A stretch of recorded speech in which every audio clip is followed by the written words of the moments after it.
السلام علیکم ناظرین، اس ایپیسوڈ کے شروعات میں ہم دیکھتے ہیں جنگل میں ارحان علاؤالدین بران اور سپاہیوں کے ساتھ گھوڑے دوڑا رہا ہوتا ہے۔ وہ سب آگے بڑھتے ہی چلے جاتے ہیں۔ آگ کے سار قلعے میں لوکاس صوفیہ سے کہتا ہے، بیحان صاحب کی سمجھداری سے یہ تمہارا انجام ہوگا عثمان۔ تو صوفیہ کہتی ہے، یہ تمہارے بڑے منصوبے کے لیے بدقسمتی ہوگی۔ اس لیے میں ہیرستو 3 قیدیوں کو لے کر وہاں آتا ہے اور ان سے کہتا ہے، جیسا کہ آپ نے حکم دیا یہ قیدیوں کی جگہ لینے کے لیے تیار ہیں محترمہ۔ قیدیوں میں 2 لڑکے اور 1 لڑکی ہوتی ہے۔ لڑکی کو دیکھتے ہوئے صوفیہ کہتی ہے، زبردست، فاطمہ کو زندان سے نہیں نکالا جائے گا۔ لوکاس کہتا ہے، ان 2 بیوقوفوں کو پانی بھی نہ دینا تاکہ ان کے ہوش ٹھکانے آ جائیں۔ گھوڑوں کو تیار کرو۔ پھر لوکاس صوفیہ سے کہتا ہے، ہم آج مکمل فتح حاصل کریں گے صوفیہ۔ ہم سوغوت میں عثمان کے ہاتھ پاؤں باندھ دیں گے۔ ادھر البائی کچھ گھوڑے لے کر آگ کے سار قلعے کے باہر پہنچتا ہے۔ بلندی پر موجود سپاہی اس سے کہتا ہے، رکو، کہاں سے آ رہے ہو؟ تو البائی کہتا ہے، میں بورسا سے آ رہا ہوں۔ آگ کے سال میں تمام گھوڑے بیمار ہو گئے۔ مجھے ان گھوڑوں کو لانے کا حکم دیا گیا ہے۔ میں نے اپنی آنکھوں کی طرح ان کا خیال رکھا۔ یا کہ سار کے سپاہیوں کے پروں کی طرح ہوں گے۔ تو سپاہی کہتا ہے، ٹھیک ہے، خبر آ گئی ہے، اندر آ جاؤ۔ یہ سنتے ساتھ ہی البائی گھوڑے لے کر اندر داخل ہو جاتا ہے۔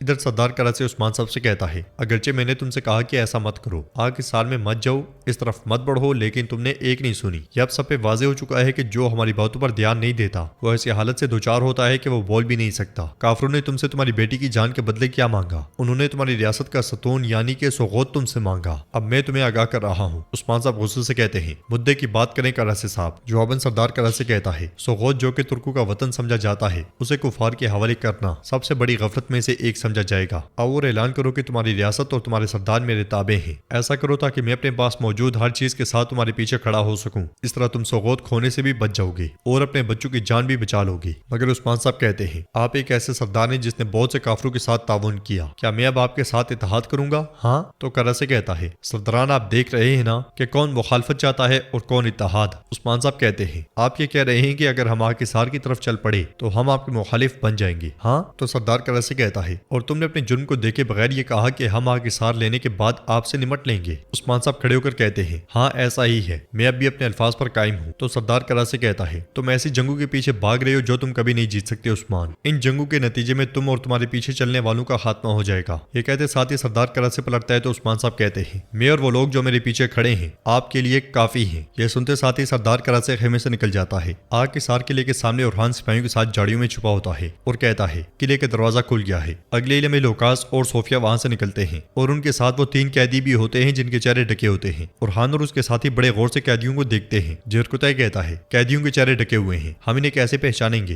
ارحان کے اشارے پر علاؤالدین ایک مخصوص آواز نکالتا ہے، مگر اس آواز پر قیدیوں کی جانب سے کوئی اشارہ نہیں ملتا۔ یہ دیکھ کر ارحان کہتا ہے، جیسا کہ ہم نے توقع کی تھی علاؤالدین، یہ فاطمہ نہیں ہے۔ جرکتائی پوچھتا ہے، حضور آپ کو یہ کیسے معلوم ہوا؟ تو علاؤالدین کہتا ہے، یہی تو بھائی چارہ ہے، ہمارے بابا نے اسی طرح ہماری تربیت کی ہے۔ اگر فاطمہ پنجرے میں ہوتی تو ہماری آواز سن کر ہمیں اشارہ دیتی کہ یہ وہی ہے۔ اس کے ساتھ وہ سب آگے بڑھ جاتے ہیں۔ قلعے کے زندان میں سروجا اور یوسف بندے ہوتے ہیں، جبکہ سامنے ہی فاطمہ قید ہوتی ہے۔ وہ پانی مانگتے ہیں تو فاطمہ سپاہی سے کہتی ہے، وہ پانی چاہتے ہیں، کیا تم انہیں پانی نہیں دے سکتے؟ یہ سنتے ساتھ ہی سپاہی آگے بڑھ جاتا ہے اور فاطمہ کہتی ہے، یہ سب میری وجہ سے ہوا ہے، وہ ابلیس میرے پیچھے تھی۔ تو سروجا کہتا ہے، آپ کا کوئی قصور نہیں ہے، آپ بالکل اداس نہ ہوں، فرض کریں کہ ہم روزے سے ہیں۔ یوسف کہتا ہے، سروجا کی باتیں دل پر مت لیں فاطمہ خاتون، یہ ایک بگڑا ہوا نوجوان اور ماں کا لاڈلا بچہ ہے۔ جواباً سروجا کہتا ہے، کیا اپنی بہن کے سائے میں چھپنے والے یوسف صاحب اب مجھے باتیں لگائیں گے؟ فاطمہ غمگین ہوتے ہوئے کہتی ہے، اب سوغوت دشمن کے ہاتھ لگ جائے گا، کون جانتا ہے کہ اس ابلیس نے اور کیا مانگا ہوگا۔ زندان کے باہر البائی کھانا لے کر آتا ہے، مگر سپاہی اسے روک لیتے ہیں اور کہتے ہیں، ہم خود دے دیں گے، تم جاؤ۔ البائی کہتا ہے، تم تھکے ہوئے ہو اور سوئے بھی نہیں ہو، میں دے دوں گا، مگر سپاہی اسے دھکیلتے ہوئے کہتے ہیں، ہمارے سوا کوئی اندر داخل نہیں ہو سکتا، کھانا دو اور نکلو۔ البائی کھانا دے کر پلٹتا ہے، مگر اگلے ہی پل چاقو نکال کر ان دونوں کو موت کے گھاٹ اتار دیتا ہے اور پھر آگے بڑھ جاتا ہے۔ اندر سپاہی ان دونوں کے لیے پانی لے کر آتا ہے، مگر ان دونوں کے چہروں کے بالکل سامنے پانی گرا دیتا ہے۔ یہ دیکھ کر فاطمہ کو بہت غصہ آتا ہے، اس لیے میں البائی ایک بازنطینی کو مارتا ہوا وہاں داخل ہوتا ہے۔ البائی کو دیکھ کر فاطمہ بہت خوش ہوتی ہے اور البائی وہاں موجود بازنطینیوں کو کاٹ ڈالتا ہے۔ فاطمہ اللہ کا شکر ادا کرتی ہے اور البائی اسے چابی دے دیتا ہے، پھر جلدی سے جا کر سروجا اور یوسف کی رسیاں کھولتا ہے۔ زندان سے نکلنے کے بعد فاطمہ پوچھتی ہے، البائی تم اندر کیسے آئے؟ تو البائی کہتا ہے، فاطمہ خاتون ابھی وقت نہیں ہے، ان کے لباس پہن لیں، چلے جلدی سے یہاں سے نکلیں۔ سوغوت میں عثمان صاحب بالا خاتون کے ساتھ آگے بڑھ رہے ہوتے ہیں، لوگ اپنا سامان گھوڑا گاڑیوں پر لاد رہے ہوتے ہیں۔ لوگوں کے پاس آ کر عثمان صاحب کہتے ہیں، اے لوگو، اب وہ تمام جگہ جہاں پہ آپ لوگ آباد ہوں گے تیار ہیں، تمام جگہ ہر چیز سے محفوظ ہیں اور آپ کو کسی چیز کی کمی محسوس نہیں ہوگی، لیکن میں جانتا ہوں کہ اس کے باوجود آپ کے دل جل رہے ہیں، آپ لوگ بڑی قربانی دے رہے ہیں۔ میں جانتا ہوں کہ آپ اپنا وطن، زمینیں اور گھر نہیں چھوڑنا چاہتے، میں اچھی طرح جانتا ہوں کہ ایسا کرنا آپ کے لیے مشکل ہے۔ تو ایک شخص کہتا ہے، یہ ہمارے لیے گھر تھا عثمان صاحب، ہم نے نے ان زمینوں کے لیے اپنا خون بہایا اور اب ہم انہیں چھوڑ رہے ہیں۔ پھر ایک خاتون کہتی ہے ہم نے اپنے بہت سے بیٹے اور بیٹیاں سغوت کے لیے قربان کر دیے، یقیناً آپ کا کوئی منصوبہ ہوگا، اللہ سے یہی دعا ہے۔ تو عثمان صاحب کہتے ہیں میں جانتا ہوں کہ آپ مجھ سے ناراض ہیں، لیکن آپ کو معلوم ہونا چاہیے کہ میں نے وہی کیا جو کرنا ضروری تھا، چلیں آپ کا راستہ محفوظ ہو۔ بالا خاتون عثمان صاحب سے کہتی ہیں یہ سب کسی نہ کسی طرح واپس آ جائیں گے حضور، انہیں حقیقت کا پتہ نہیں ہے۔ عثمان صاحب کہتے ہیں وہ شیطانی عورت اور لوکاس جس نے ہمارے ساتھ یہ سب کچھ کیا، میں ان سے اس کا ایسا بدلہ لوں گا جس کے بارے میں انہوں نے کبھی سوچا بھی نہیں ہوگا۔ ساتھ میں سپاہی کئی پرچم اتار رہے ہوتے ہیں اور عثمان صاحب مزید کہتے ہیں میں قسم کھاتا ہوں کہ میں ان لوگوں کے لیے انتقام لوں گا جنہوں نے سغوت کے لیے آنسو بہائے۔ دیکھتے ہی دیکھتے لوگ روانہ ہو جاتے ہیں۔ کائی قبیلے میں ہزال بیحان کے ساتھ آگے بڑھتے ہوئے کہتی ہے آپ نے مجھ سے کہا تھا کہ میں اپنے بیٹے کو بچا لوں گا، میں اس کے لیے آپ کے علاوہ کسی پر بھروسہ نہیں کر سکتی بیحان بھی، آپ اسے بچا لیں گے نا؟ تو بیحان کہتا ہے ہم اسے بچا لیں گے، میرا بہادر آج صحیح سلامت تمہارے سامنے ہوگا۔ بیگم ان کے پاس آتے ہوئے کہتی ہے ہزال خاتون میں جانتی ہوں کہ ہم ایک دوسرے کو پسند نہیں کرتے، لیکن ہمارا زخم ایک ہے، آپ جان لیں کہ جس طرح میں یوسف کے لیے دعا کرتی ہوں اسی طرح میں سروجہ فاطمہ کے لیے بھی دعا کرتی ہوں۔ تو ہزال کہتی ہے آہ کالی بیوہ، پھر احساس ہونے پر کہتی ہے معافی چاہتی ہوں، معافی چاہتی ہوں، یہ غم کی وجہ سے منہ سے نکل گیا۔ بیگم خاتون اللہ ہمارے بچوں کی حفاظت فرمائی، میں بھی تمہارے بھائی کے لیے ہمیشہ دعا کرتی ہوں۔ بیگم کہتی ہے اللہ آپ کو خوش رکھے، یہ وقت اتحاد کا وقت ہے۔